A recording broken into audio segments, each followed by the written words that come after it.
Eastman Kodak, the 133-year-old photography company, could soon go out of business.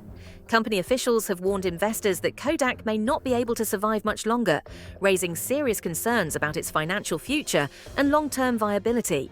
What you just heard was the sound of a giant dying. For over a century, the name Kodak was synonymous with memories. They didn't just sell film, they captured birthdays, weddings, and holidays for the entire world. At their peak, they had a staggering 90% market share of photographic film in America. They were untouchable. But here's the twist that still baffles business experts today. Kodak invented the very technology that would destroy them. They saw the future coming, had a 10-year head start to prepare for it, and still, they fell. This isn't just a story about a company that failed to adapt. It's a story about a company that chose to look away.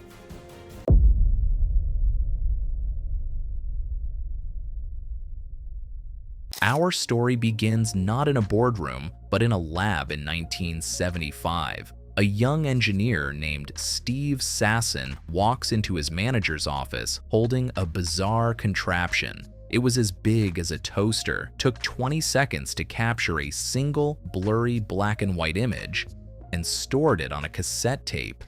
He had just invented the world's first digital camera.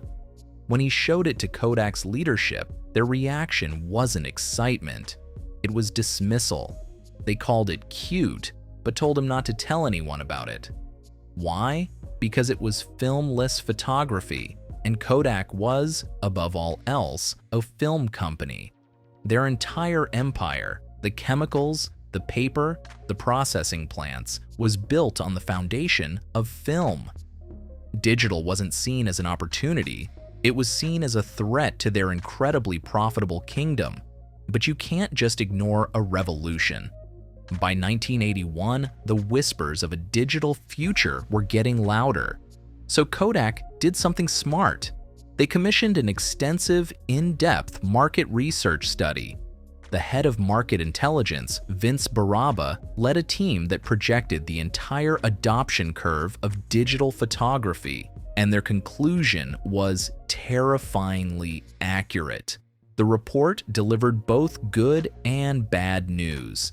The bad news, digital photography would indeed replace film, and it would fundamentally destroy their business model. The good news, they had a 10-year window, a whole decade to prepare, to pivot, to lead the charge into the new digital world. This was their golden ticket.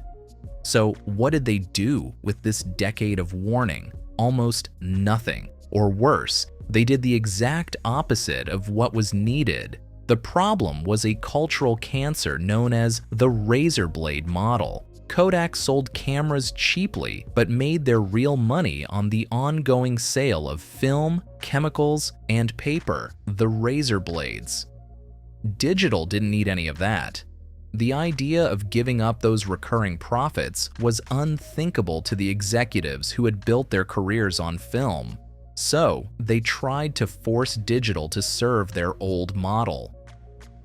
Their biggest, most disastrous attempt was the Advantix preview system in 1996. They spent over $500 million developing a camera that was digital on the inside. It let you preview your shots, but still required you to buy and process film. It was a catastrophic flop. Consumers saw right through it. Why would you pay for a digital camera and still have to pay for film and prints? Kodak's leadership failures were staggering. In 1989, the board had a choice for a new CEO, Phil Samper, who understood digital technology, or Kay Whitmore, a company man from the traditional film division. They chose Whitmore, who promised to stick to Kodak's core business. It was a fateful decision that set the company back by years. Even when they finally brought in an outsider, George Fisher from Motorola, the culture was too entrenched to change. He later said that Kodak's management still saw digital as the enemy, a monster that would kill their golden goose. Now, you might be thinking, was this failure inevitable? The answer is a resounding no. Look at their great rival, Fujifilm.